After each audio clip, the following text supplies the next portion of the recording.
Hello, hello, hello, everyone. It is Friday afternoon out here in Southern California. It's Friday evening on the East Coast.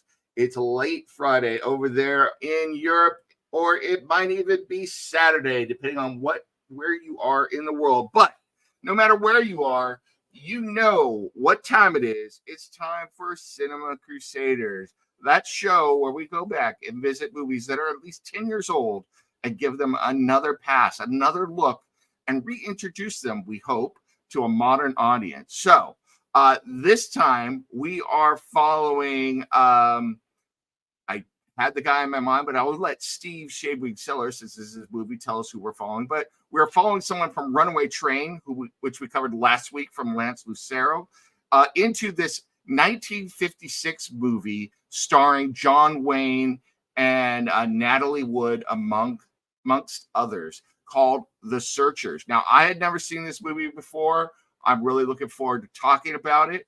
But before we do that, I need to introduce you to those gentlemen who make this show possible, my fellow Cinema Crusaders. So first, I'm going to introduce the man who recommended this film or brought this film to the Cinema Crusaders this week.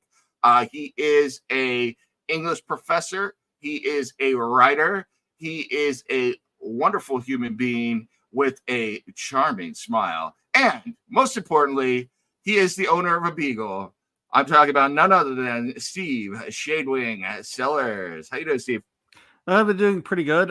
It's been really interesting to go back to this movie. The thing really is that it's kind of like one of those films that kind of brings me back to my father because he was a huge John Wayne fan. So it's like I had to eventually pick a Wayne movie.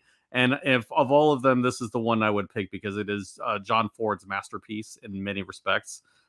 There's one that really comes close with the man who shot Liberty Valance, but this one I think is the one that most people think of. It is his iconic work, and we're getting here through Hank Warden, who really just kind of cameoed in Runaway Train, but he has a much more meatier role here as Mose Harper. So we'll get into him, I'm sure. But yeah, this is one of those movies that's been interesting to come back to. It's been a while since I'd seen it.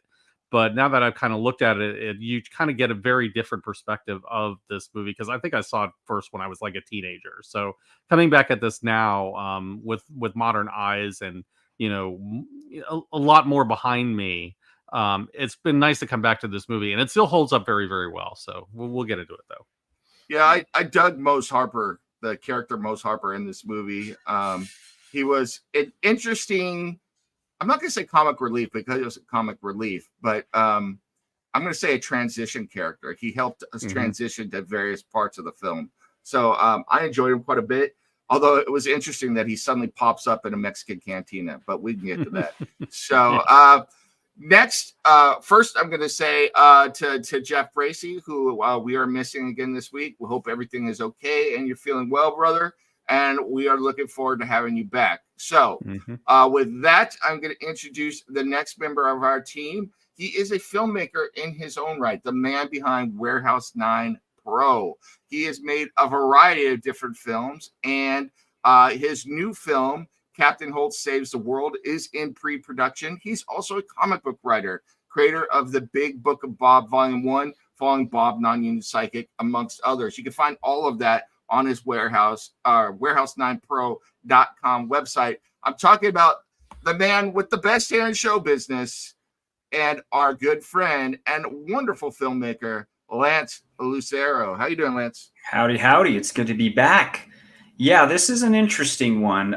Me not being a John Wayne fan who likes certain movies that has John Wayne in it, to really sit and embrace this film again after many years. I probably haven't seen this movie in about 30 years.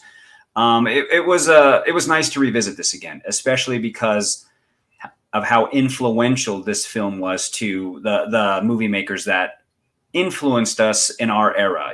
Steven Spielberg, George Lucas, Jean-Luc Godard, John Milius. I mean, the list goes on, and you can see the homages they have in their films just because of this one film alone. And it's fun to see the landscapes. It's fun to know that I've been to the Monument Valley where they shot this film and others, just to see, wow, this is where some of the greats were, to capture some of the most beautiful landscapes on the planet. Majestic, beautiful, and deadly, because I assure you, this was a difficult film to make in its day. Mm-hmm.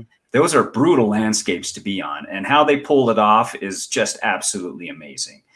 So that alone is worth a discussion.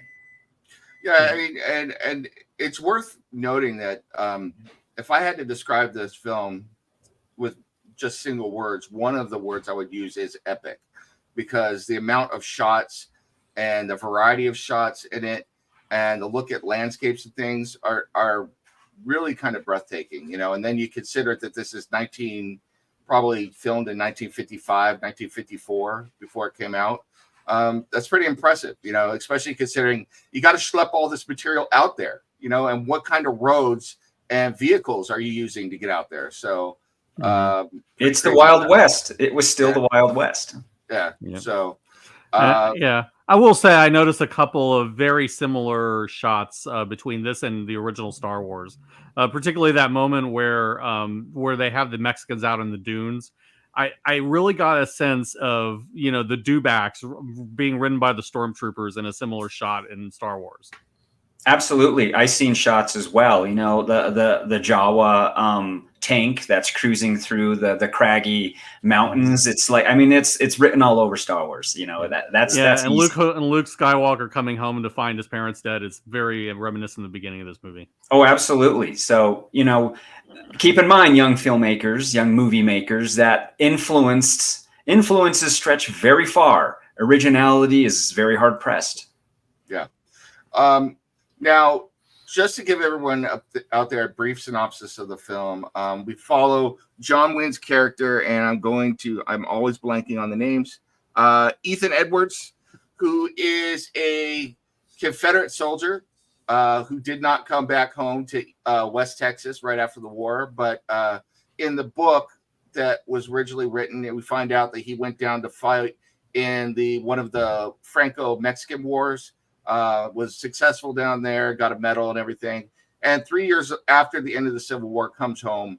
And the man, I think it's safe to say, the easiest way to describe him is jaded and cynical, and then we could start from there and keep going forward, and he's a hard man. And he comes home to his brother's family is here, and he's not home more than, I don't know, probably a couple of days, when the local Texas Rangers want to go out and investigate a cow that's disappeared. It turns out it was a ruse by a Comanche raiding party, and the Comanche come in and burn his brother's home, kill his brother's family, kidnap the two girls, and take them off. And so the title of the film, The Searchers, is about John Wayne and others who accompany him searching for 5 years to find these girls.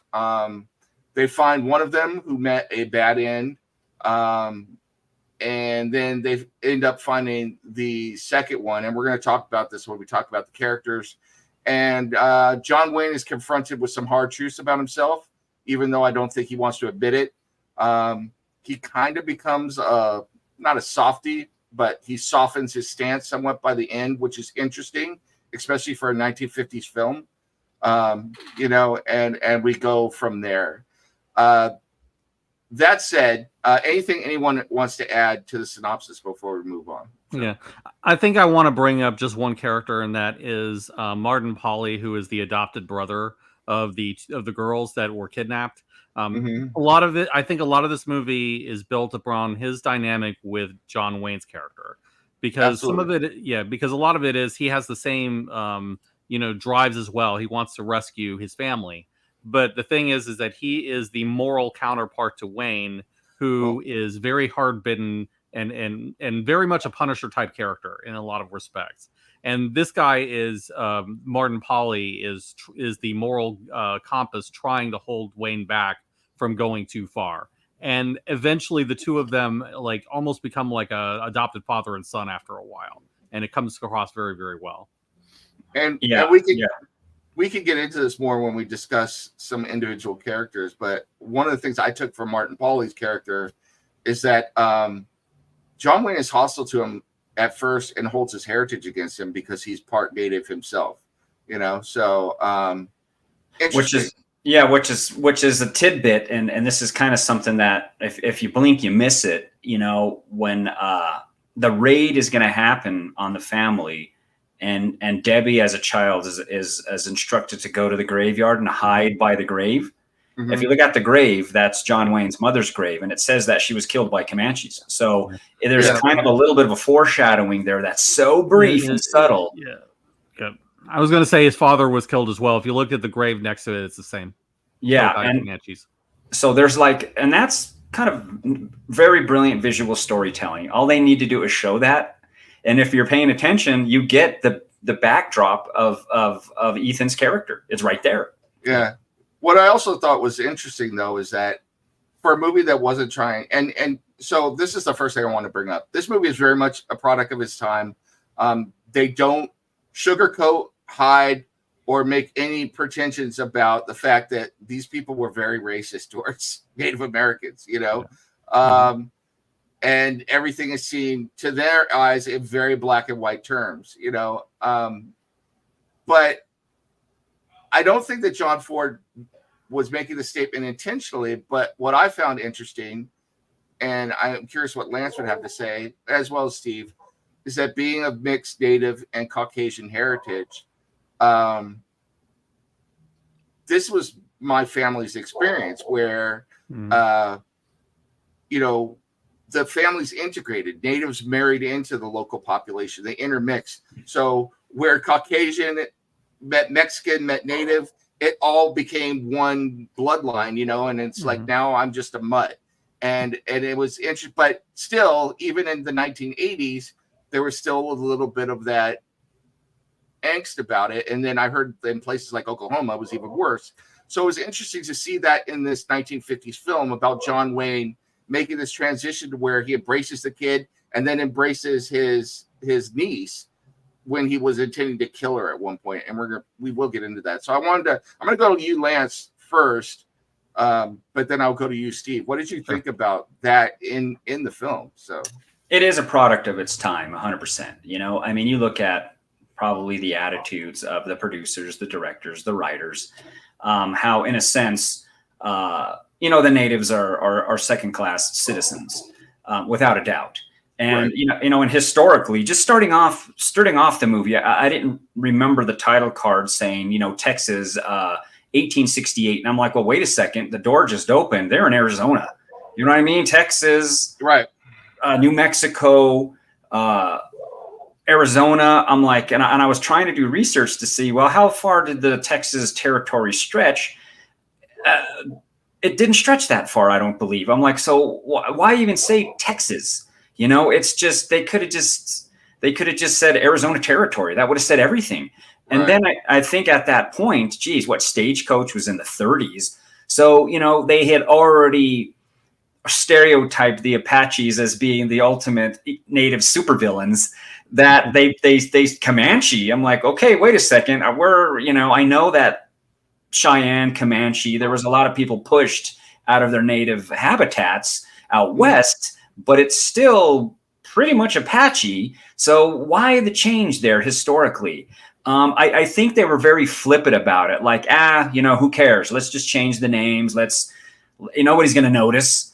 And then downplaying just, you know, I'm glad the natives weren't entirely stereotyped with Ugg and How and all that stuff. That was pretty cool. But on the same token, it's so John Wayne and John Ford, you know, when the Texas Rangers go out on patrol and they're surrounded by all those natives, oh, guess what? They get out with a scratch and kill, I don't know how many natives. You know, you just shake your head and go, oh, okay, yeah, right. You know, I will say the part where I shook my head and just started to laugh at the whole John Wayne-ness of it all was the last scene where they charged into the Comanche camp with the cavalry thing blowing. Dun, dun, dun, dun, dun, dun, dun, yeah. I was just like, oh man, Okay. And they show, and what do they show? They don't show any the native braves. They show women grabbing children. They show, and it's like, oh God, so there's a big groan factor that even I had 30, 40 years ago. You know what I mean? It's like, really? All right. It's a John Wayne movie. All right, never mind. You just get over it and move on. But, those are those elements that just make me go, okay, there's cinematic elements that we can enjoy. But other than that, my endorsement stops there. That's it. Were you surprised though about the story? And I think this has to do with the novel, maybe more than John Ford, but the story about Ethan actually, I'm not going to say he put aside his prejudice, because I don't think that character ever put aside his prejudice, but he was able to temper it somewhat, at least when it came to certain people who had native blood or were associated with natives. Because I found that interesting. I think in reality, the dark path would have been taken. I think when he was going to shoot Debbie, he really meant it. She's contaminated now. So let's just do her a favor. I think that would have been the reality of the time. But then there's that twist in the redemption of the character that I think was necessary for the film. But in reality, I think he wouldn't have changed. He just would have been that guy to get absolute revenge and eliminate the contamination in his mind. That was just the times. Can you fault him? No, it's the time. But this is still a grandiose Hollywood picture, very commercial, going out guns a-blazing to the movie audience. And of course, John Wayne's got to be John Wayne. That's just it. Now, I'm going to go to Steve with this question in a minute. I will say for me, I shared a lot more of the detail to these guys in the background, but I will say that this movie, even for the 1950s, was historically accurate enough to have some significant meaning to me, in that I had family. The white side of one part of my family came from the East Coast after the Civil War out to the Western Territories. I had native family that was in this area that was swept up in all of this madness that was going on. I had Mexican family was swept up in it. So it's like, to people from the Southwest, this is living history, So I thought that was interesting as well. So, Steve, what about you? What did you think about how they handled this situation with relations between natives and prejudice and racism and all that? So.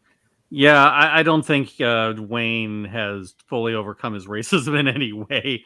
I think he's just decided, I'm going to make an exception for these people because they're my family. And Fair. Being family, overrides being native in my mind. Or he could have done it because it's like, this other kid is my son, and he's going to kill me if I killed Debbie. So he's like showing this little tiny bit of mercy out of respect for the courage that he showed in going in there by himself. Yeah. If he can show a little bit of courage, I can show the courage to not pull the trigger. That kind of thing.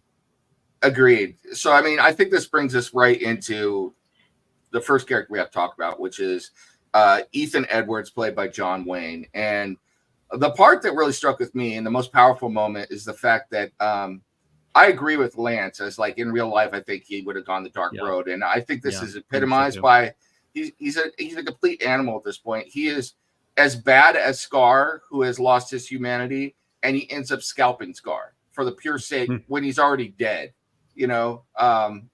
It's just pure revenge and taking of a trophy of the man he considers less than human. I thought that John Wayne, I also am not a huge John Wayne fan. I think a lot of times John Wayne in his movies relies on being John Wayne. I thought that he brought emotion in this film and some range. It's still, though, he's such a stereotypical figure. It's just hard to get past the fact that it's John Wayne. But I appreciated it. I thought it was a powerful performance. And that's from someone who I've watched maybe 4 John Wayne movies in my life, and I watched them once and usually put them away. So, what about you, Steve? What did you think about John Wayne's performance in this movie? I think this is one of his better performances. There are a lot of films, and I've seen quite a few, between growing up with him and, watching some of them on my own for my own reasons. And this is and the ones that he tends to do, a lot of them are the John Wayne persona, and everybody can tell you what that is. This one has a bit of that, but you can definitely tell there's a lot more emotion, a little bit more subtlety. Like you get scenes where he's sitting on the horse, or not sitting on the horse, but like leaning over the horse and looking out in the wilderness, because he knows that his family's in danger. He can do absolutely nothing about it, because if he does, the horse will die and he won't get there in time. He knows he can't make it. So he's just, so you see that tender moment on his face, that little haunted look in his eyes, and that says everything. Other scenes where you can see the mania in him that you don't normally see in a lot of other movies, like where he's shooting the guy's eyes out because he wants the guy's spirit to wander the earth forever, things like this. And then like that moment where he finds out what happened to Lucy, and he doesn't want to tell his family, and then when he does, he's like, "Do you want me to spell it out for you?"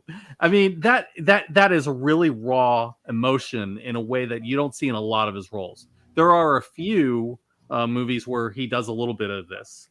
Sands of Iwo Jima, I think he's a little bit different.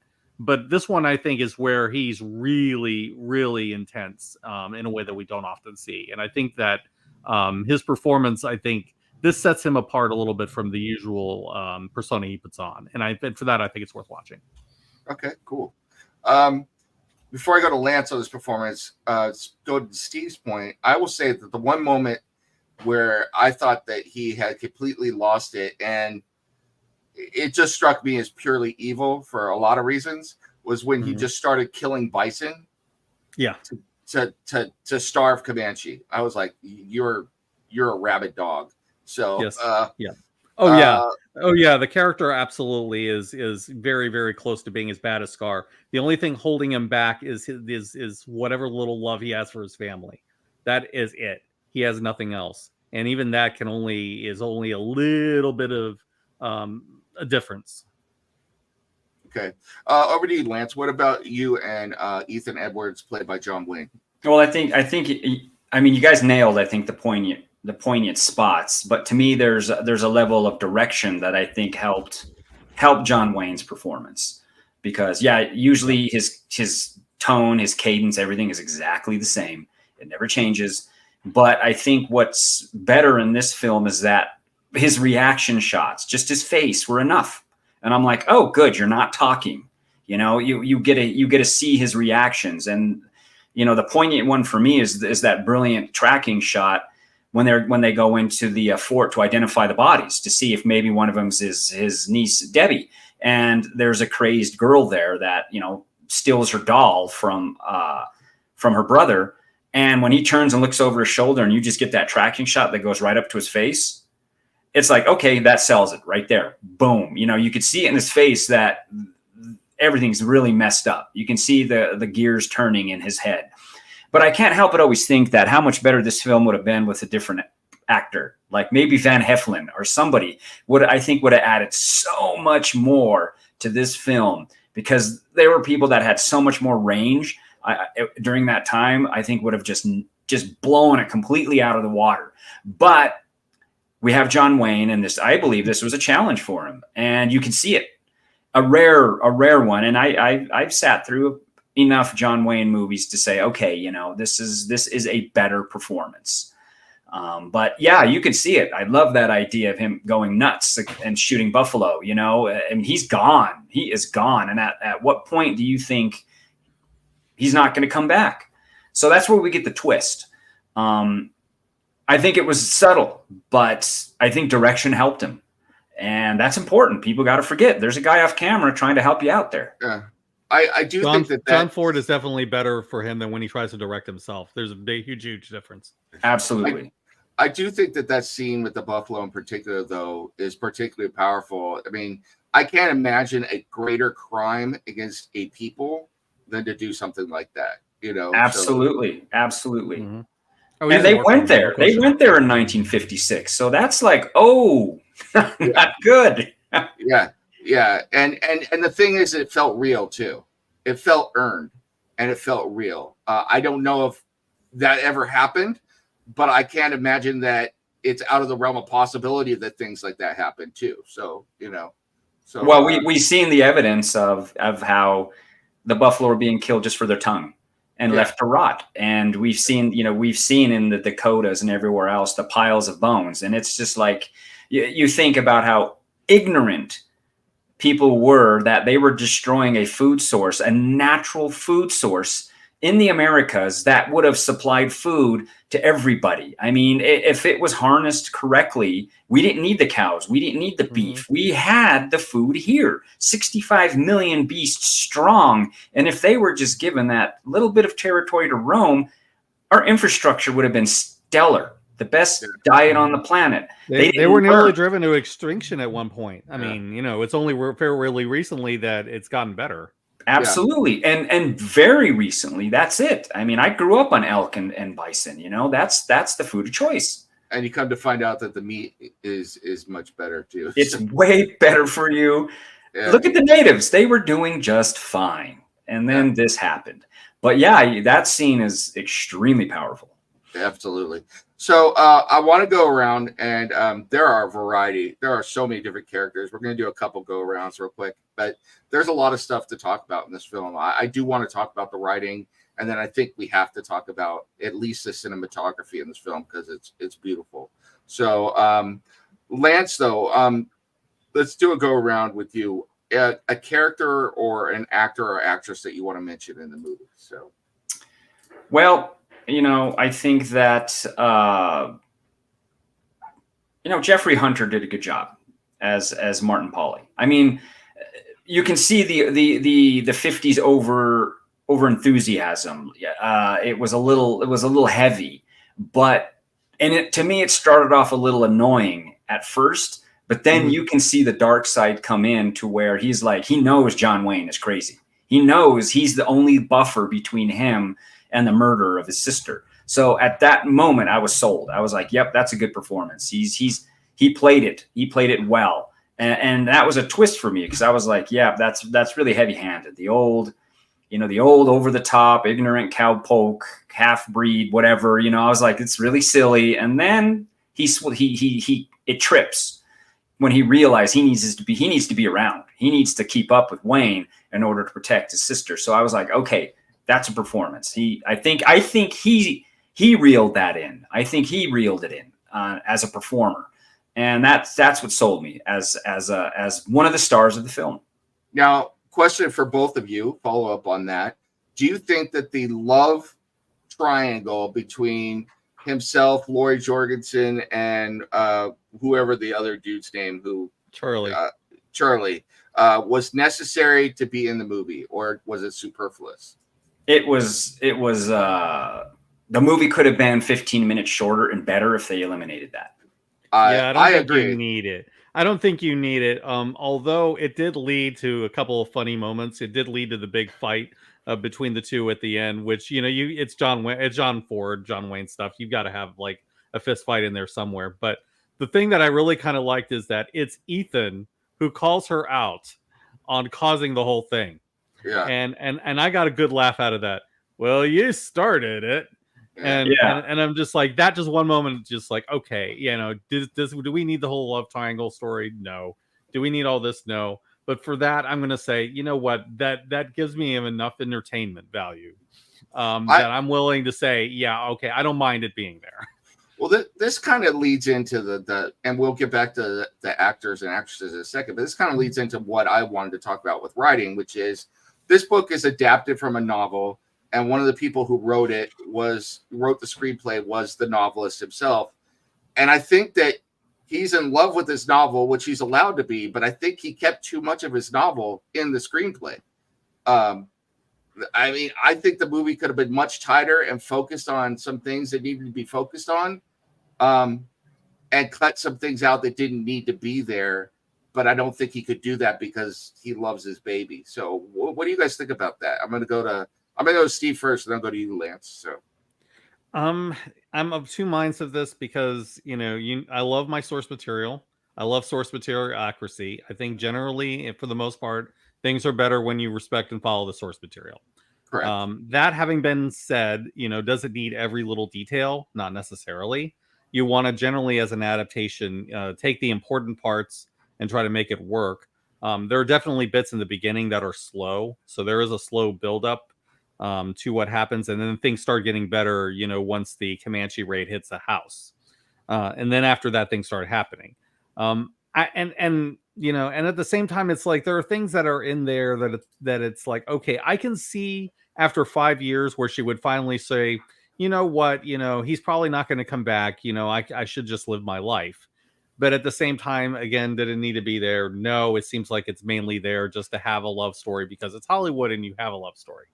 So, yeah, it could have been, I think that in this case, it's like you could have cut a little bit more meat off the bone or fat off the bone, Yeah. but it's not bad for what it is. And I think that that there's clear love for the book in the story. And I think that's always good. And that makes up for a lot of things. I'm going to go to Lance in a second, but I will say that the scene where Martin Poley kicks Luck down the hill, I was kind of like, holy Jesus, dude, what the hell is wrong with you? And it was supposed to be a laugh. I could see 1950s America laughing at that, and it didn't work. I didn't really laugh at that. So no, neither did I. Yeah, Lance. Well, I think the problem is in the structure, because if Laurie Jorgensen was introduced a little earlier, I think she would have had a little bit more potency later in the film. But she just kind of pops up, and it's like, well, wait a second, where's she been? And then we got to hear the backstory. So I think that's where the source material can go wrong. This is a movie now. It's not the book. You got to structure things a little bit differently. So if she was introduced a little bit earlier and we seen more of an action between her and Martin, I think it would have jived a lot better. But because she just pops up, and then there are times she takes absolute command, it's like, well, that's a little forced. That's a little forced. And in my mind, why do you want to do that to a performer? You're forcing it. Don't force it. So that's what kind of rubbed me wrong a little bit. You can kind of see probably the executives saying, nope, we need that love story. Get her in there. It doesn't matter. Edit her in there better. Show her. We need to see the blonde, all that stuff. So, there might have been influence. But to me, in order to make it work a little bit better, it's about the structure. Okay. And also, she's written as a total tsundere. I hate to say that. Mm-hmm. But, she's very much, the idea that this is this very hot and cold type of love interest. I mean, it is, she would not be out of place in a manga. I mean, that she's played to that extreme. I was waiting for Oklahoma the musical to break out half the time when she was on screen. Right. I will say though that this is 1956, where it seems like a lot of movies they just threw the stuff out there, and the viewer were expected to accept it and move on and just watch the film. Versus nowadays, where we expect everyone to have an in-depth character arc. The busboy at the restaurant, we know his whole backstory and when his parents got divorced and everything, which is the other direction, so it's like, I wish there was a happy medium between the two. So right. Yeah. All right. I will say that I do appreciate the artfulness that, you can find certain things and, make sense of certain things. The things are planted. It's not, forcing you to do the work of the movie to do it. Sure. But it's like, you would like a little bit more than it offers you. Yeah. Like, when for instance, they mentioned in passing that Ethan had the gold coins that were unstamped, and it's hinted at that there's something nefarious here, but they just let it go. I'm like, right. You can't drop that detail and not do something with it. It's like, either take it out of the script because you're not going to do anything with it, or fill me in, one or the other. So. Yeah, definite plot hole, because that's interesting. So was there a heist? Was that Confederate gold? What was that? So that nugget was planted and then it just drifted away. Then it didn't pop up again. Yeah. So once again, it was like that could have been just totally eliminated. We don't need it. Yeah. And it's the thing. It's like, and I've learned this from speaking with you over the years, is that if you're not going to use it, it's just wasting time. It's wasting screen time that you could use for something else. So absolutely. What are you doing? Now the character I'm going to bring up, I thought Lance would bring this up, and Lance has pointed this out so much to me that, and I kind of like the dirtiness as well, that I'm going to say Natalie Wood is good in this film. You know, she's young. You can already see her promise as an actress. But my God, was she the most beautifully made up squaw that ever existed, complete with ruby red makeup in her teepee. I was looking at her. She got the foundation on. She's got the makeup, the eyeliner, the eyeshadow. I was like, damn, where did she go in the Southwest, in the middle of the desert to look like that? I will point this out since you mentioned Natalie Wood, and this kind of makes me laugh. There were people that were auditioned for the Jeffrey Hunter role, and one of them was Robert Wagner. I know is that's that right. Lance has ruined me now. I watch these old movies and I see it immediately. So I saw Natalie Wood. I was like, Lance right there. Well, just look at hair. Just look at native hair. Yeah. And then I look at Natalie Wood and go, well, what hairspray did they use to put that pompadour on her? You know what I mean? I'm like, are you kidding me? All right, I get it. It's 1956. Let's just keep going. Yeah. You know, and like I said, I thought her performance was good. I thought that what she was brought in for worked. I think you could see the promise that she was going to have. It's really hard to get past the supermodel living out there in the desert with the Comanche tribe. So just like Lori Jorgensen, it's like, what salon did you just walk out of, man? You know, it's like, come on now. She is definitely Vera Miles, like, dolled up with all that, and it's like, which goes back to my point. I'm telling you, spend 24 hours out there in Monument Valley, you ain't looking good after 24 hours. No. I'm telling you what. And it was even more grating by the fact that everybody else that's out there doesn't look like that. You know, it's like all of the other natives don't look like that. Now they've got some polish on them and everything, but they don't look like they're a bunch of supermodels. So it's like, even Wayne looks very scruffy and roughed up and weathered. Yeah. So it's like all of a sudden there's and if I was more cynical, I'd be like, there's the white beacon of hope in the middle of the natives. I don't think that's what they were doing. Right. It could come off that way, So. Yeah. And I think about it. I'm watching this movie going, holy snap. It's like, what is it, 105 degrees in May, and you're fully supplied with food and water. And it's like, it's damn hot out here. It's damn hot. Yeah. I just thought that was really funny. And I thought you would bring it up. I was kind of trying to avoid it, but you nailed it. All right, Steve, a character you want to bring up? Well, since I brought up, Hank Warden, we'll go ahead and talk a little bit about his character, Mose Harper. Apparently, it was based on a real person. So he was actually modeled off an actual character. But he's a bit nutty, but he's also a little bit comic relief, and he's also a little bit traumatized. This is a guy who's seen some stuff and done some stuff, but when it comes down to it, at the right moments, he does come in and start shooting, along with everybody else, and he does a decent job of it. I mean, he even ends up taking the gun away, from Martin Pauly, when he starts going down. So, and he's able to stay in the fight. So, yeah, he's one of those characters that, he's minor. He's good at relieving tension at the right moments, because this is a very, very tense movie at varying times. So this character has a role. It's to find a way to break the tension at the right moments, to keep the story moving. And I think he does that very, very well. And honestly, I would not have recognized Warden as the same guy that we saw last week in Runaway Train, or as or in Reservoir Dogs. He's a very, very different kind of guy, and yet he looks about the same age. He does. He always looks the same, which is really interesting. And I even got a John Malkovich vibe from him a little bit.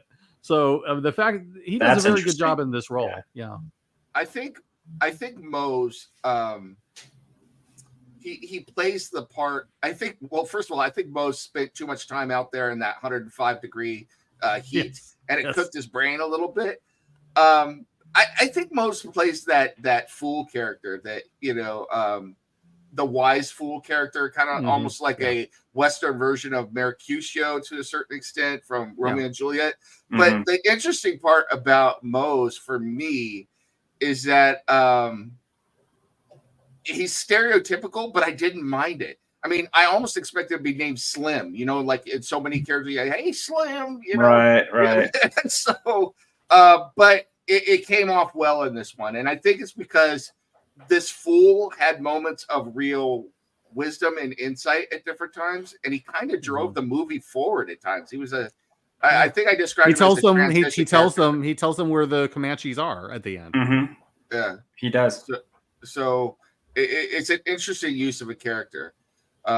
So I like Mose. So what about you, Lance? You got another person you want to chart out here? No, I'll just tack on to Mad Mose. Supposedly this weird dude, ex-Indian fighter, Native American fighter that had an obsession with rocking chairs. I mean, that's something you make a note of as a writer. All right, I think I can use that. You know what I mean? Literally off his rocker. But yes, off his rocker. I mean, that's... We were talking about the gold and how they let that slip. And there's lots of moments like that in here. But that chair thing, we saw it at the very beginning of the film, and they carried that through all the way to the end of the film. And the last arc for that character is him getting his rocking chair, you know? So it's like we had that whole moment throughout the whole script. So yes, and that's a character arc that once it started, he was introduced early into the movie. You knew who he was. He popped up in the middle and he popped up at the end. He has as a minor character, he has a complete character arc. And that's good writing there. And to be said, and I enjoyed this movie. Don't get me wrong. I mean, we're critiquing it, but he's a minor character. He's arguably my favorite character in the movie. So, you know, I'm not going to disagree with that. Yeah. So it's interesting. But it's funny though how he had such that. He's got a presence. Call it once again the it factor. Call it the charisma. And he had that little bit even in Runaway Train. His minor bit part. It was like, well, this guy's a historical character actor. You know, and I forgot he was in this flick. And it's like, well, there you go. Now, there was another person I wanted to bring up, but we already kind of touched on what was going on with it with Natalie Wood. So I'm going to go to somebody different. And I'm going to talk about Ward Bond as the Reverend Captain Samuel Johnston Clay. Yeah. You know, it's you know, they're always yelling. This guy was always yelling. I'm like, come on. Ward Bond is Ward Bond in most of these movies. Yeah. And what's a guy again? This guy is just the stereotypical blustery preacher / this. You know, just he wears every hat, and it was funny and nostalgic and also annoying at the same time because I've seen it so many times. You know, I think that Ward Bond played it well, but it's like I was first introduced to this stereotype way back in the 70s when I watched Apple Dumpling Gang and Harry, the guy who played Harry Potter in MASH. What was his name? Father Mulcahy. I don't remember, but he was the judge and the sheriff and everything else in this Western town in a Disney movie. You find one of these characters in almost every stereotypical Western. You know, what I thought was interesting in this movie is that they didn't shy away from the fact that the righteous man is also a bloodthirsty killer, you know, in the Old West, you know. That I found very interesting in the movie. And that he was going to lead his flock in spiritual matters and also in martial matters and had no qualms about going out there and taking the life of the heathen, you know, and John Ford doesn't put any sugarcoating on it. I mean, he adds some 1950s bluster to it, but they present this guy just the way he is, even to the point where he's got some Confederate hubris at the federal cavalry and everything, you know, so that's still lingering around. So I thought that was really well done. And so I enjoyed watching that, even though the archetype is very stereotypical at this point. Right. It served its function. Yeah. Steve, you got another person you want to bring up? Let's see. Yeah, at this point, let's see who we've got. I'm trying to remember who we haven't mentioned. Well, you could go to Scar if you want. Oh, Scar, yeah. We'll talk about him. I can't believe I forgot about it. The thing about this guy is that he is the most obviously red-washed white person that I've ever seen in a movie. Now, I will say he does have presence. His physicality is there, and it does impose, and he does have that look of menace on his face. But it's like you can't look at this man and say that that he is a Native American in any way, shape, or form, and that kind of takes you a little bit out of it. But at the same time, it's like, you know, he is basically the face of the monster that they're chasing. Yeah. I think he does that well, even though he's really hardly in it, except for like various points. You know, the beginning, a couple of like the big fight scenes, and like the meeting at the trade meeting, and then at the very end. But he's memorable enough, I think, that he works as the white whale. And that is essentially what he is. He is the white whale, or in this case, the brown whale, that John Wayne is chasing as the Ahab of the movie. And I think so. I think he works in that sense. It's just that, you know, looking at it now, you're just looking like, why didn't they just cast an actual native? Because they had plenty of good native actors in this movie. Like, oh yeah, they did. Yes, they did, including an actual Indian chief.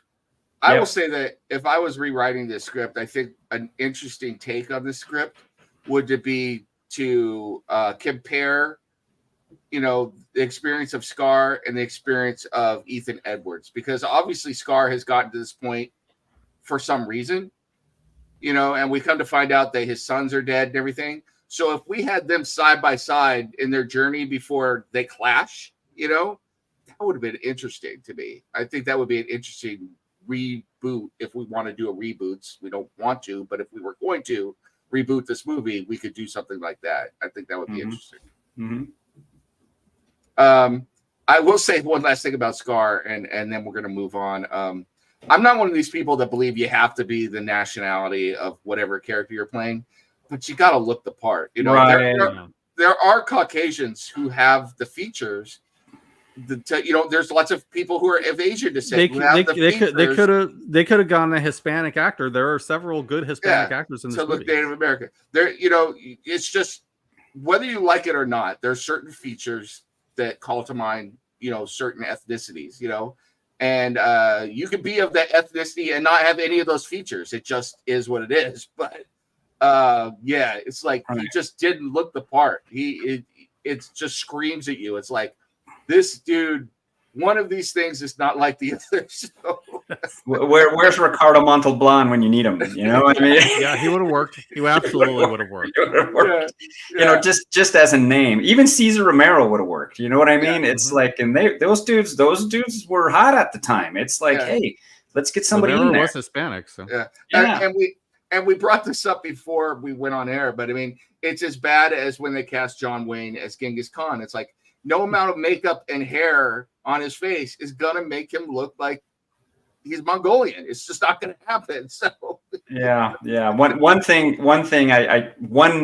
correlation I have to add about this is that you know, Lana Wood, who played young Debbie, when we were at the Wild Bunch Film Festival in Arizona last October. She had a movie there called Dog Boy. I'm not going to talk about that movie, but, you know, we're talking Diamonds Are Forever. We're talking The Searchers. You know, she was there, but I didn't recognize her at first. So she handed me her phone to take a picture of her in front of the Wild Bunch, you know, backdrop. And it took me a minute to realize who it was, but I had to look through a camera to correlate it. You know what I mean? I'm looking at her in person, and I was taking the pictures. You know, it's a stinking smartphone, and I took a couple of landscape, but of course our portrait, and then I turned it landscape and started taking him landscape. And she's like, "Well, why are you doing that? You should be taking it the other way. That's the phone." And I said, "Well, if you look," and I went next to her, I said, "It's more cinematic if it's landscape." And then I looked at her, and I was looking back and forth, going, "Wait a minute." wait a minute, I know you. You know what I mean? And she was just, oh, thank you. Yeah, I didn't realize that. I'll post it that way on my social media. I said, hey, cool. And then I was scratching my head going, hold on a second. Let me look this up. I think, is Diamonds Are Forever? You know, the Searcher? I'm like, I thought that was kind of neat. I was like, hey, this is 1 degree of separations from the Searchers. She's right there. That's very cool. This movie is 1 degree of separation away from a lot of really great movies, is all I'm going to say. Yep. Now, I will say that the next part, we're going to finish up on this and then we'll wrap up. Let's talk about the cinematography. And there's a couple things to talk about here. And Lance brought up a really good point before we came on air. So I know I want to get to that as well. But first, let's just take the film as it is. I'm going to start with Lance. What did you think of John Ford's work and the camera work on this film and how it was shot and everything? So. Oh, this is a visual. It's a visual masterpiece, without a doubt. I mean, it is complete and utter eye candy, and of course, it's very influential to a lot of big landscape scope films of its time. So, Spielberg was paying attention, as we know. We already mentioned.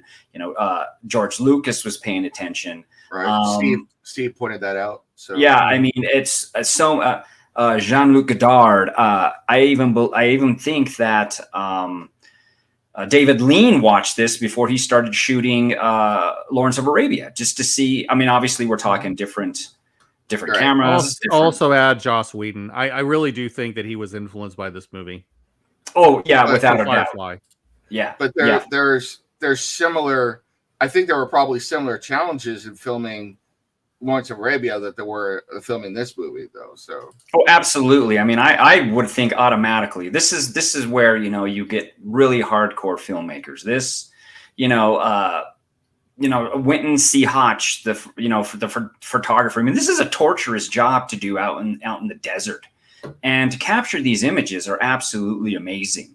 That's cinema. That makes you go, that's the West. That is our mythology. And we have it in our own backyard. And people all over the world are amazed by this. They travel thousands of miles to see what they witnessed on the big screen, captured by some of the best professionals in Hollywood history. That is true cinema, and that is inspiring. I did it. I went out there. I had to, as a movie maker, to not see what's in my own backyard. It's a travesty. It's right there, and it's beautiful. So yes, it's inspiring to see how it was captured. The colors, the image, everything is absolutely top notch. It is alone. I mean, if you turn the sound off and just let it run and just keep looking at the screen, whatever, you're going to see images that are epic. So yes, this is one of those films that capture that 100%. And that's rare. So, I mean, obviously we have the best, some of the best landscapes in the world, and it does the work for you. It's there. The sun's shining. The sky is blue. Those natural colored rocks, red and the gold, and that's here. That's what we're about. And it is awe-inspiring, and it's exciting. I say that. It was exciting to watch and say, hey, I was right there. I know those landscapes. I sent the pictures to you guys behind the scenes of like, this is John Ford was right here, and this is amazing. Oh man, it makes you tingle. It makes you tingle. And I guess like what we talked about off screen, what bothered me is the modern transfer. I don't believe it was remastered properly. And I would say strongly, I bet you John Ford and Holt would disagree with the color correction. It looked like plastic. This is a modern colorist. These modern people don't know film. They made it look like HD, and that's not what it looks like. And when I prefer the way it looked when I saw it 30 years ago over this transfer. I think it looked just too fake, too plastic. It was too over the top. The sky was way too blue at times where it was crowding out the white of the clouds. There were times where it looked too sepia tone, especially in the interiors. And I'm like, I don't believe they colored it or balanced that way in the old days. The natural aspect of the film is already there. You don't need to manipulate it. All you need to do is repair the damaged negative or film print. You don't need to manipulate the colors to that extent where it looks like a cartoon. So I think this is a travesty in the modern age, but still, it's worth a look. You have to check it out. Yeah, I noticed the colors myself, especially on we were talking about beforehand on the clothes. They just popped out and were way too bright. They looked like, I mean, the guy came in just from riding, and granted, this is the clean period of Hollywood, but still, it looked like a dude ranch or something at some point. It was just very, very out of character, I think, of what it was really looking like in the film. Now, granted, this is the first time I've even seen the film, so this is my first experience with it, and I saw it that way. So, interesting. Steve, anything else that you would bring up on the shots and what you saw and the way they shot the film? Oh, it's absolutely beautiful. I think a lot of it is it's really well lit, and it's lit in the right places. And it's not just that it's making use of really good lighting; it's that it makes good use of negative space and darkness at times. Particularly, when you're looking at scenes like maybe the ending shot where all you see is John Wayne kind of outside the door, and then everything is framed in darkness, and he's turning away and walking away. That's really powerful. The scene at the ranch where John Wayne finds the body of the sister-in-law, and everything is sort of and using the darkness to work thematically. But you also have, the beautiful shots of Monument Valley. You have a lot of the sunlight and the really well lit of the skies in the background as well. Some red skies at various shots, and it just adds so much color and richness. It probably was overdone in the remaster, but you can see what Ford was aiming for, and I think when you see that the vision the way he intended it. There's a lot really to like there. It's just a delight. It's really brilliantly shot. I think there are ways to bring it forward without making it go over the top. It's kind of like when Lucas went back and digitally remastered Tatooine. It went from being kind of washed out but natural looking to suddenly looking like somebody had gotten in there and just painted it. So it was like, well, you can enhance the colors without changing it completely, I think. So I think that's what we're looking for. Now, I've got two things that I wanted to bring up. The first one is this goes back to the filmmaking, but it's a point that I really wanted to stress because I thought it was cool to see this. There is a scene, and John Wayne sells this one very good, so I got to get very well. I have to give him credit for it, where it comes to find out that he found the body of the older sister, and it's obvious from his tone and the way he plays it that she had been raped and then murdered. They didn't show it, and they didn't even say it outright, and I appreciated that. Versus today's cinema, they would have shown you the rape scene in its entirety, and I think it would have been gratuitous. So I like the way that John Ford approached that, and I think John Wayne was effective in doing that. So you guys know the scene I'm talking about, right? Correct. Yeah. The other part I'm going to bring up is I very much appreciated, as someone who grew up around horses and riding horses, I appreciate the equestrian ability of the various actors because they actually were riding the horses. Their ability, Ford shows them going up some difficult terrain and stuff like that in the horses. But the one shot that Ford captured, which I thought was so beautiful and was absolutely true to how a horse would move in this environment, and he must have shot it in actual snow, was Martin and Ethan going through deep snow in New Mexico in the horses. And it takes a skilled rider to do that and not break your neck or break the horse's leg. And the way that the snow moves and everything, nowadays they would do it in CGI or, something, and it would look completely fake. And I loved watching that. I actually watched that several times. As someone who grew up with horses who is not skilled enough to ride in the snow, but has seen people do it, I'm like, that is pretty damn impressive. And to capture it on film like that, it had to have been freezing cold. It looked like they were up in the mountains. Maybe they weren't. Maybe it was a soundstage, but it sure didn't look like it. It looked like actual snow.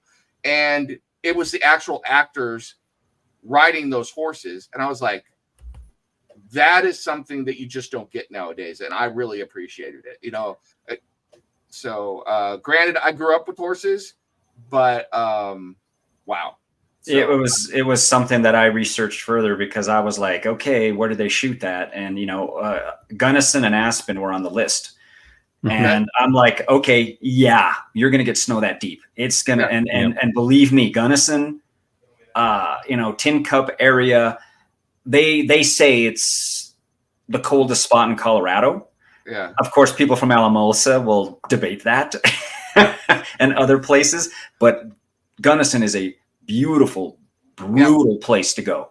Now imagine, I mean, because every time you're going to reset on this, the snow is disturbed. So if you got to move the camera. Yeah. So you're taking your whole camera, your crew, your lights, the actors, the horses, everything out there. And it looked like it was a blizzard coming down and shooting this. I mean, hardcore filmmaker you were talking about? Yeah. That's what we're talking about right there. So we're doing absolute extremes here. The desert and freezing tundra in the mountains for this film alone. I mean, and it was real. No CGI, no BS. They were all there doing it. And like you said, what were the roads? What was everything like in 1956? I guarantee you it was just as brutal and desolate and hard to get to it in Gunnison and Aspen as it is to get to Monument Valley at that time. Yeah, and this particular shot of them coming through the snow is one of the most beautiful for me in the film. And it's shot from a low, so they're down looking up the slope and watching the horses come. It's just shot so beautifully and highlights the environmental danger and what they're going through. It's just amazing to look at. It was absolutely fantastic. And I'll even say that even when it comes to remastering a shot like that, because of the white snow and the blue sky, they most likely reflected light because we have light here. You reflected the light, and which means that the image would be captured in its purity. So when it comes to, let's say, rescanning a negative, if there is grain structure, you're not going to see it at all with that during that shoot. It's going to be absolutely perfect and pristine. Wow. Yeah, I was just really struck by the quality of the horsemanship of all of the people, even the extras. It's not I don't think it's something that's in high demand anymore. And then the beauty of the natural shots, especially that one, were just amazing, absolutely amazing. So that was really cool to see. So with that, hello. Let's get into final thoughts on the film. I'm gonna go Steve first. Yeah, I think this is a classic Western. It's one of the greatest Westerns and regarded as such for good reason. I wouldn't say it's my absolute all-time favorite, but it's up there. And it's certainly probably one of the best of the Wayne Westerns. And a lot of it is John Ford. You have a really great filmmaker who knows how to bring the most out of his actors, no matter how limited they are, and manages to get, iconic performances out of them. We've already talked about how influential it has been on so many of the great directors that came later. We've talked about all kinds of things, and the story I think is still really good. They took a lot of what worked in the book and they made a very coherent movie out of it. There's a lot of real art, not only what they show but what they don't. And that's something that, like, a lot of filmmakers now have really kind of lost. That is kind of a lost art. And so being able to see, how somebody like a Ford would be able to parcel information without necessarily telling you everything, and yet it's clear that it's there. That is a very, very careful balancing act, and one that it takes a real master to know how to do. And that's what you have here. And you've got, some really high quality performances by some of the best and brightest of that time. You have a Vera Miles, you have, the Wood sisters, you have Jeffrey Hunter. Granted, I mainly know him as Pike from The Cage, but still, you've got a lot of these people who have gone on, to be in truly amazing films, 2001 and, Psycho and, The Birds and all this sort of thing. Well, not The Birds. North by, no. Vertigo. Yeah. Sorry, I was thinking Vertigo. Yeah, Vertigo. And yeah. So you got all these, and like I said, you can get 1 degree from here to a lot of classic movies just because of the depth and breadth of the cast that you have. And some of them, and also some of them are also Ford films. So, But you see Ford at his best. You see Wayne at his best because he has the direction, to take him to that next level, and it's there. This is still one of those movies that I come back to watch, but it's really kind of an intense film, and it's not one of those you watch because it's a fun film. It's a film that you watch, because the story is so well managed and with such impactful performances. Absolutely. Lance, what about you? Well, once again, it's pure cinema. This is something that if you're even going to try to remanufacture, you have to do it on film. And I know there's going to be a lot of people that are going to scream foul at my comment, but that's just the way it is. I mean, it is inspirational. It makes me, geez, I wish I had millions of dollars to go shoot back in Arizona and Utah. I mean, that's the dream, to do your Western. This is the dream. This is how you want to do your Western, in a sense, as far as a production value goes. So, visually, it's very inspiring and it's relevant. So this is a movie, people should study, because if you're going to engage in something like this, it's not going to be easy. But when you look at the after effect of how accomplished it is, it's inspiring. Agreed with Steve. Not my favorite Western.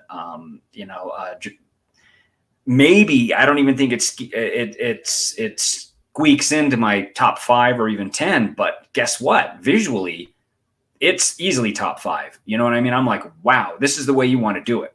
This is the way you want to capture Utah, Arizona, Colorado, just like Almeria, Spain for the dollar movies. You know what I mean? There's inspiration there.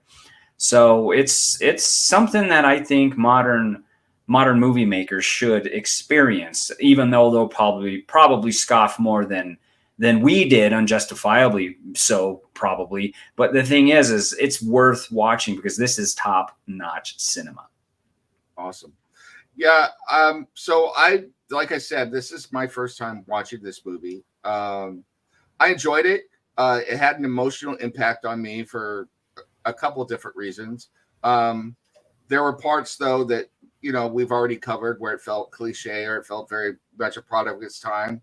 And I think we had to point that out, because we're reintroducing this to modern audiences. I think you need to know this stuff going in to know what you're in for. But I think it's worth watching, if for no other reason, to see this cinematic experience unfolding on the screen. I will also say that as far as Westerns go, there are so many different types of Westerns. Now, I grew up on Bonanza and the dollar movies with Clint Eastwood and Gunsmoke and things like that. But those movies brought me to a different type of Western. But this movie would end up spawning things like eventually The Unforgiven, which is a Clint Eastwood movie from the 90s that we love. You could see that in an era where people really needed to wear the white hats and the black hats, good and evil, as portrayed by the movie, was still there. But the guy who was supposed to wear the white hat, his hat was awful gray, and that is a step out for the time, so kudos to them for that. I think this film is definitely important. I could see how it could be considered a classic. I have other Westerns that I am like more, but I did enjoy what I saw from this, and I think there's a lot to take from it. And Stuart says he likes Shane and the Good, the Bad, the Ugly. Yeah, love those. The last one would be my number 1. I love, my favorite is A Fistful of Dollars, but they're both awesome. Yeah, I just love that. The list goes on. That one I will tell you, I love, just for the my mule. You think my mule is laughing? Right. And then right. Who was 4 coffins? 2 Mules for Sister Sarah? Was that John Wayne? No, that's Clint Eastwood. Okay. That's an excellent movie. Yeah, I like that movie. And then Josie Wales, the outlaw Josie Wales. You're nailing them all. I mean, 410 to Yuma, 1959. Glenn Ford is just genius. Yeah. Steve mentioned The Man Who Shot Liberty Valance, just fantastic. As far as Shane is an amazing film for its time. And if you want another example of that era of filmmaking, and I'm going to go out on a limb and call it a Western. Lance and I covered this much earlier. I don't know how long it's been for Crusaders, The Treasure of the Sierra Madre. So, yeah. So, another great, and I'm going to say it's a Western. So there it is. I'm not going to deny the fact. And it's just funny though, we live in America, we live in the West, and people love Westerns. They just love them. They go ape shit over Westerns cinematically. And I'm like, well, samurais are pretty cool too. Knights in shining armor are pretty cool. But people are like, no, man, Westerns, cowboy hats and horses and, rifles. They're about a step removed anyway. Look at, Seven Samurai and how half of Akira Kurosawa's work got imported. To Westerns. Yeah. Yeah. The Magnificent Seven. Magnificent Seven. Yeah. The list goes on. It's like, there's so many cool things, but still, I'll never be surprised how people love Westerns. The Western is American mythology. So, it is. We even when we try and do them dirty and do them realistic, they're still mythology. William Money from The Unforgiven is a mythological figure. So, it is what it is, and then you've got the over the top mythological, the lionization of Billy the Kid in the Young Guns movies, so. Right. Mm-hmm. So you got all of that. And the reality was much different, but you know what? Everybody needs their myths from time to time. So there's the legend. Yeah. Print the legend, because it's funny, when you go to Tucson, Arizona, and you go to the old Tucson studios, and you're standing right there going, wow, Arizona was shot here, Young Guns was over here. You can see the shots, and it's like there's something about that just is intoxicating. It's like, no, man, a Western is the stuff. So the Western is I will say, most of the movie maker's dream. Yeah, definitely. Mm-hmm. Yep. All right. Although I still want to say, somebody out there, maybe Lance, make a movie about Chief Joseph and the flight of the Nez Perce tribe sometime. So if you don't know that story, go look it up. It's well worth reading and knowing about. So with that, I am going to say thank you to my Cinema Crusaders. Thank you so much, Steve. Yeah, glad to be here. This is definitely one of those movies that I love coming back to, and I'm glad we got to experience it this week, and look forward to talking about more. Definitely. Thank you so much, Lance. You bet. This was a fun one. This is a fun one. Westerns, hey, let's not be biased, but they're badass. Yeah, we all know you hate your Westerns, so yeah. And I want to thank all of you for watching. Please make sure you click like and subscribe down below if you like what we did. It helps us out so much. Go check out our other reviews. We've been doing this for a few years now, so we've built up quite a collection of different movies. And we love talking about these older movies and reintroducing them to you. Unless we're talking about a few movies. But even then, we've said they're worth watching, to see what's going on. With that, I want to thank you all for watching Cinema Crusaders. Make sure you watch all of the content on Comic Crusaders YouTube channel. And make sure you keep your popcorn warm. Get yourself a snug, comfy chair. Cuddle up and watch some cinema this weekend. And until next time, next Friday, this has been Cinema Crusaders. We are out of here, folks. Bye-bye. See ya.